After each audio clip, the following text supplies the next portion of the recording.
Hello po mga kapraps. Pupunta natin ngayon na isang property na for sale dito sa bayan po ng Liliw, Laguna. Boundary po to ng Magdalena at saka Liliw, Laguna. Ito yung sementadong barangay road mga kapraps. Ang direksyon na ito, pupunta po ito sa barangay Kalumpang dito sa bayan ng Liliw. Tatawid po tayo ng tulay dyan. Tapos highway na po ang ating malalaman pagkatawid ng tulay. Tapos dito naman po sa kabila, ito naman po ay papunta sa town proper ng Magdalena. Nasa 8 minutes travel time ang distansya nito sa town proper ng Magdalena.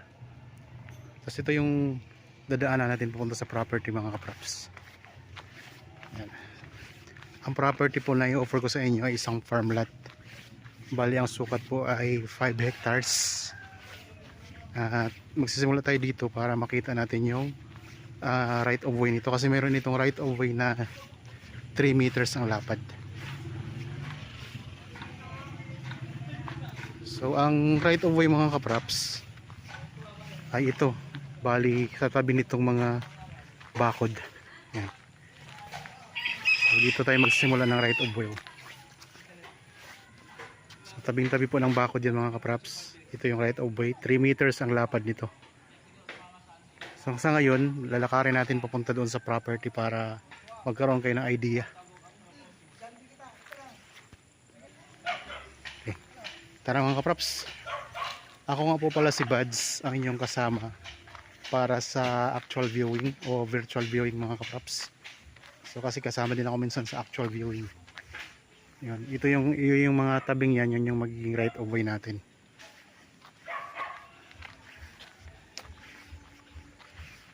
So, tingnan natin kung ilang minuto nating lalakarin papunta doon sa property. May mga daanan din tayo dito mga farm mga kapraps. Ito parang resort siya. Yan, may bakod na yan. Tapos dito sa kabila, ito yung may mga bahayan dito.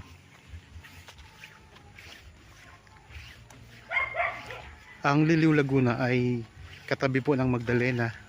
Malapit lang po sa Nagkarlan, malapit lang din po sa Pagsanhan, katabi na mismo ng Pagsanhan, at malapit lang din po sa Santa Cruz.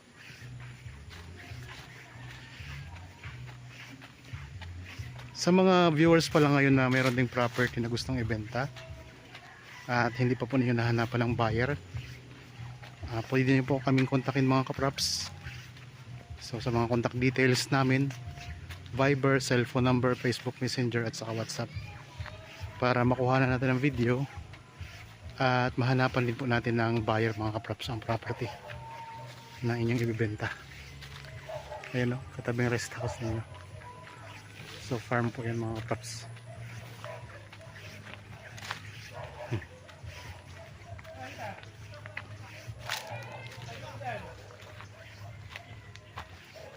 Ito tabi-tabi mismo ng itong bakod na to, katabi ang right of way.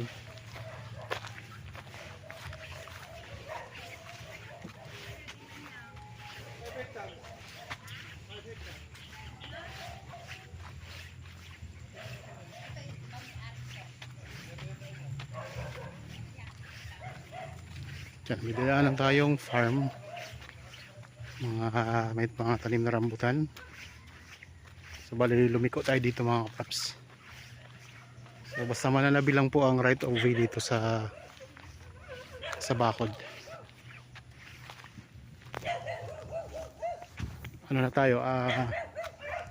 Bali mahigit 3 minuto na tayong naglalakad. Pero kasya naman po dito ang motor sa dadaanan. Pwede na rin po ipasok ang sasakyan. Alisin lang po itong mga damo-damo para maipasok na po yung 4 wheels dito. Ang gandang farm mga kapraps.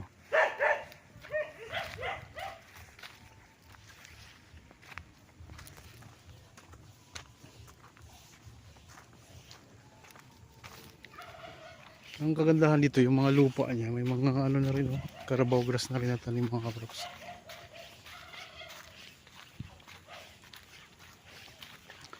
Meron na rin po pala ditong linya ng kuryente at saka tubig. May source na tayo.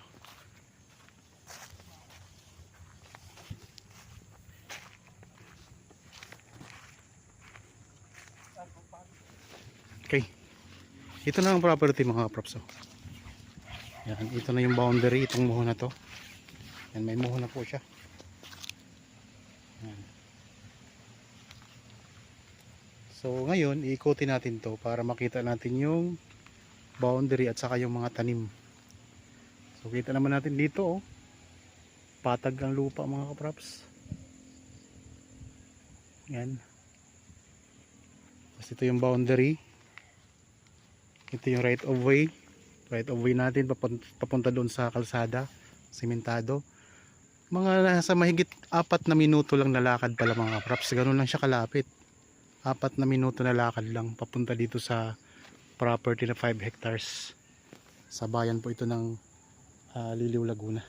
Okay, tara, ikutin natin to. Ayan ang mga tanim niya. Marami siyang mga tanim na mga lansones. Meron ding avocado. Marami siyang mga tanim mga kaprops, oh. May santol.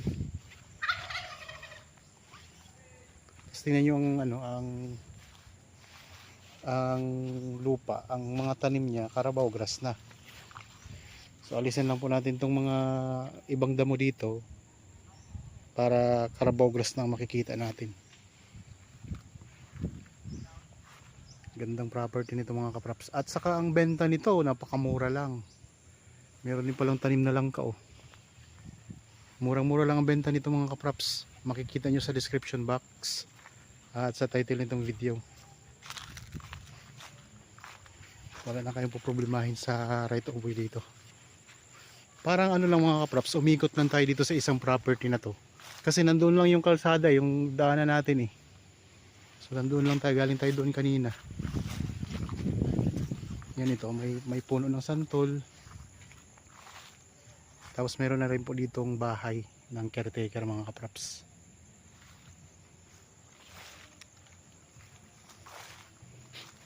Ikot-ikot tayo. Sa mga viewers ngayon na naghahanap pa ng ibang mga property na gustong gawing investment, marami po tayong nakapost dito sa aking channel. Mamili po kayo mga kaprops, iba't ibang sukat, iba-ibang presyo, depende sa lokasyon ng isang property ang presyo at saka sa tanim na nandito sa loob. Mayroong puno ng kakao.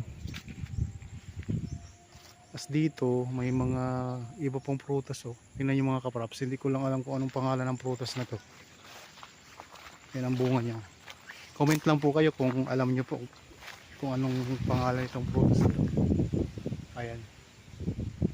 Tapos may mga good lumber. Mayroon ding mga puno ng mangga pala mga kaprops.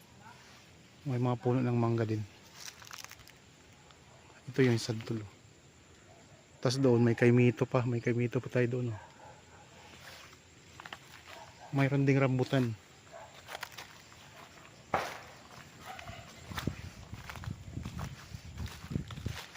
Yan, mayroong puno ng mangga doon.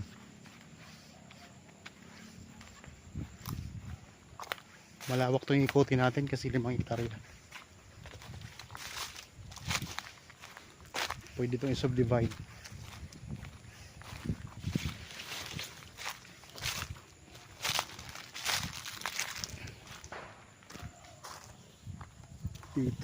Dito medyo konti ang tanim dito. Yan, ito yung ano, mangga.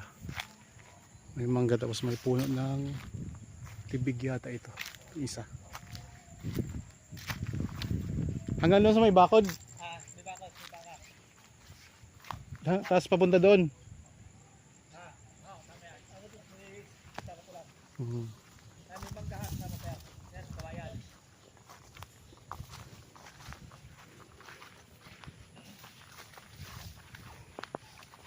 dito sa area na to ng property mga kaprops. Ayan, ang ganda din dito. Ayan siya. Tapos meron kayo dito isang puno ng mangga.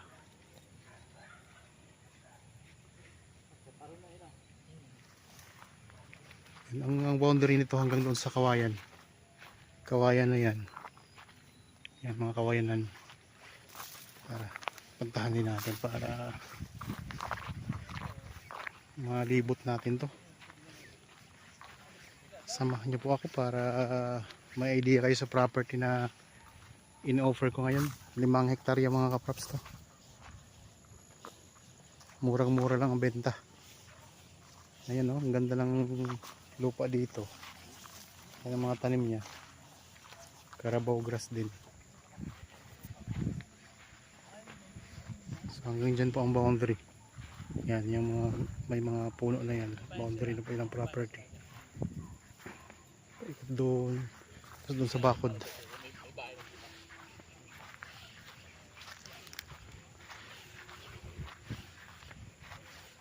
Doon tayo sa ano, may bandang likuran ito.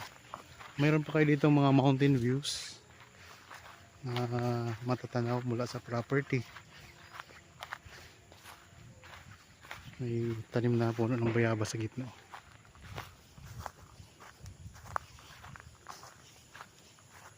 Patag na patag ang lupa mga kaprops. Wala kang makita ng ano, bundok, kahit maliit na bundok wala tayong makikita.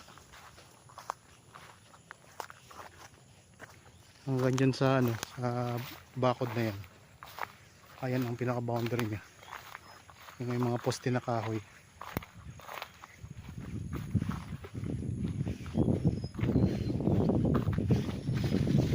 Yan yung mga props. Dito na tayo ngayon sa pinakalikurang bahagi. Ayan yung boundary niya, pinaka corner.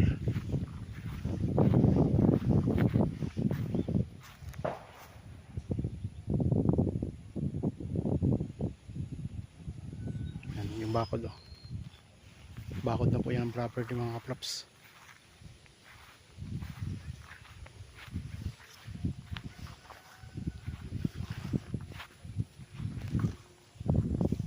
Dito tayo sa may likuran.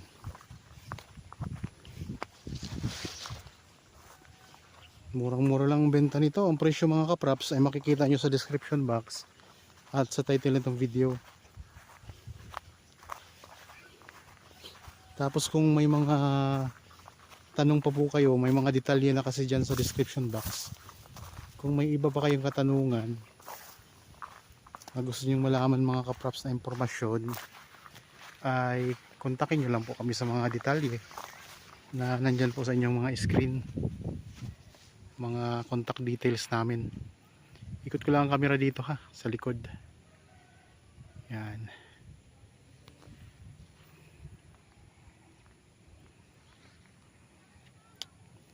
Dito tayo sa area na wala masyadong tanim.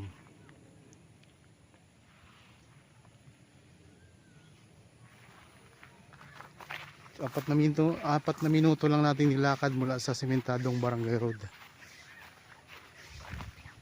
Yan, dito sa may dulo mayroong tanim din na santol.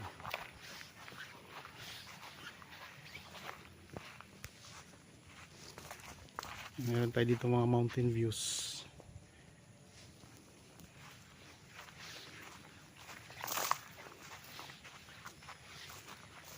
Punta natin yung puno ng santol na yan. Yan ang puno ng santol. Ha?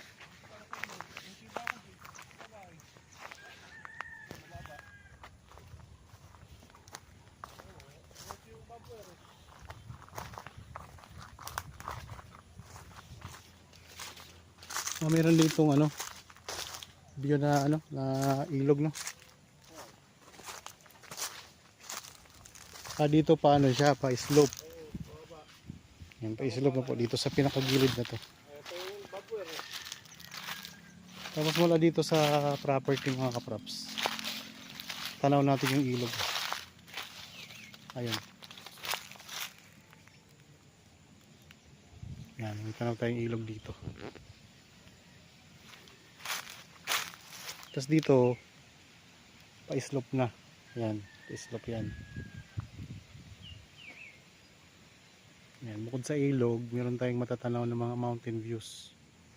Ganda dito ng view. Dito sa area na ito mga kaprops. Maganda ang view niya.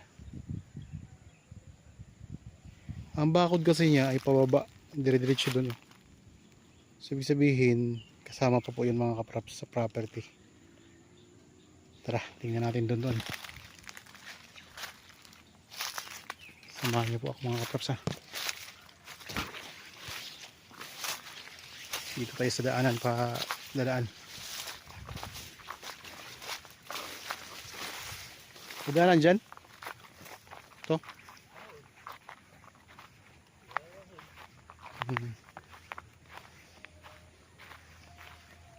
Yan, dito may laking punong kahoy. Oh. Pili. May puno ng pili dito.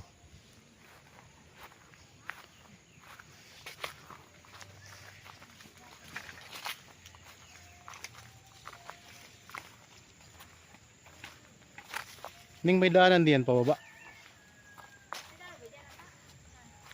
Papunta. Doon.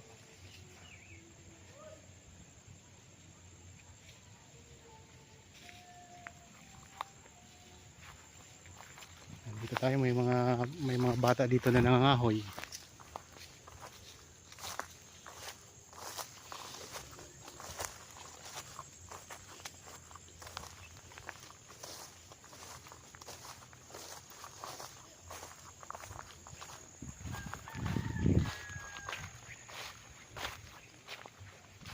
May mga santol, yun ang kaimito.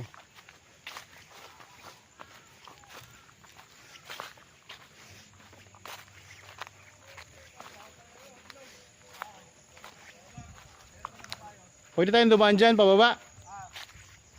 Tara. Tabing ilog. Ah, okay. So hindi siya talaga mismo tabing ilog. Pero malapit na siya sa ilog mga props. Yan, ito may mga puno ng kaimito. Yan mga kaimito mga props. Panahon ngayon ng kaimito, ang lalaki ng bunga. O Kuya Chris, mayroong mga bunga na oh, kaimito.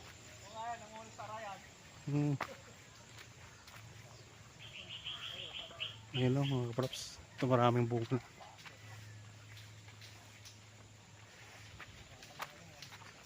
Malalaki ang bunga. Ito yung malaking puno ng kaimito dito. Tapos dito mayroong maliit. Yan, maliit na puno.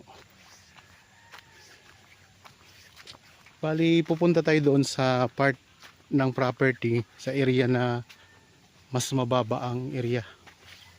Mas mababa na area. Meron din palang tanim na kawayan. Ayan o. Kawayan.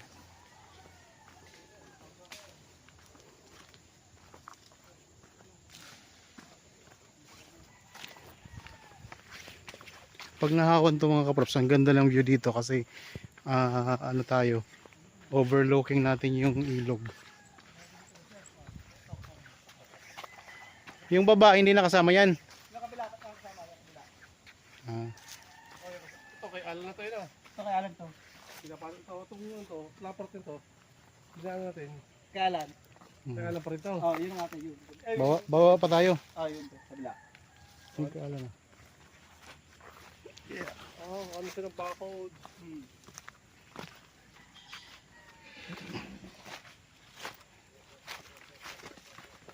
Ito ay titled property mga kaprops.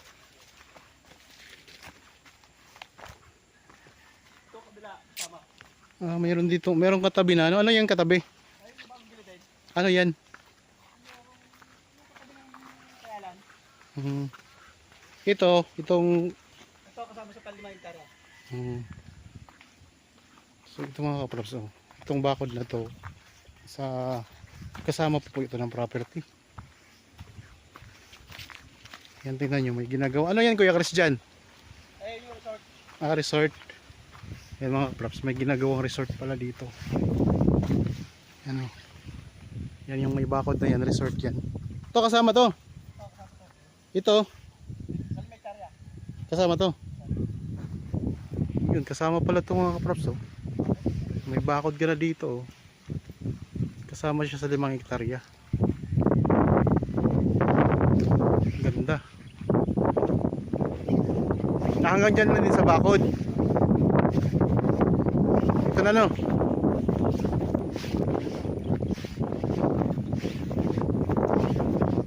Yan, pwede kayo dito maglagay ng swimming pool, oh. Kaya fish pond. Meron siyang part na malalim. Malalim. Tapos ayun yung resort. Nakatabi.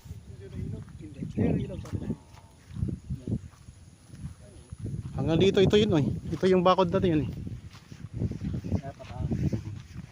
Ito yung boundary niya, mga kaprops. Taas.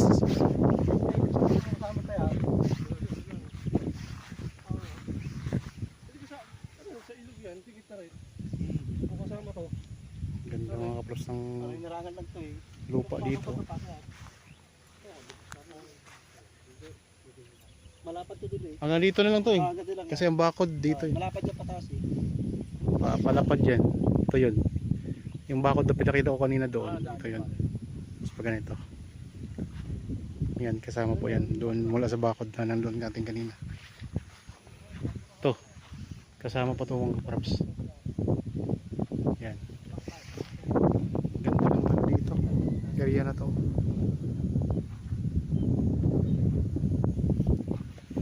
Ayos. So ito yung pinakadulo na ng property mga kaprops. Sa area na to, katabi natin o malapit sa atin ng ilog. Yan, dito tayo pakita ko ng mga kaprops. Ayan, ilog na po yan, oh. Yan mga kaprops, ilog na yan. Tapos may mountain view pa kayo. Ganda, no? Pero hanggang dito lang ang property sa bakod na to. Pataas doon. Bali, pagpunta natin doon sa taas, yung inikot natin kanina, malapad na po doon. Tapos mayroon kayong tanim na kawayan dito.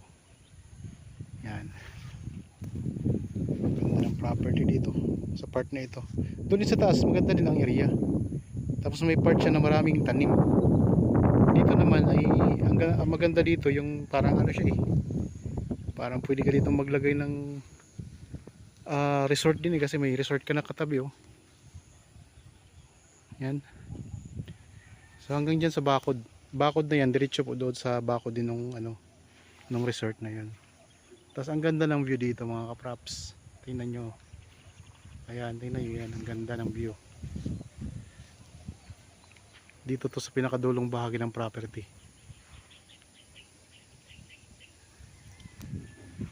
Okay po, 5 hektarya ito. Ang buong sukat, mayroon pong right of way na 3 meters. 4 na minuto lang po ang lakad mula sa Sementadong Barangay Road. So ibig sabihin mga kaprops, nasa ano lang, wala pang mga 200 metro lang ang layo sa Sementadong Barangay Road itong property. At meron na talaga siyang right of way. Hindi na kayo mong problema. Bali, ang bahala sa right of way yung may-ari na po nitong lupa, yung seller mga kaprops. Okay, naikot na po natin ang property. Hindi naman po yung buong 5 hektarya kasi medyo malawak. At least may idea na kayo sa ipinakapakita ko ngayon. Okay, para po sa mga bago pa lang sa aking channel at napadaan lang dito sa aking channel, huwag niyo pong kalimutang mag-subscribe at pindutin na rin po ang notification bell para maging updated kayo sa mga bagong property na i-offer namin. Maraming salamat po. Lagi tayong mag-iingat at God bless po sa ating lahat mga kaprops.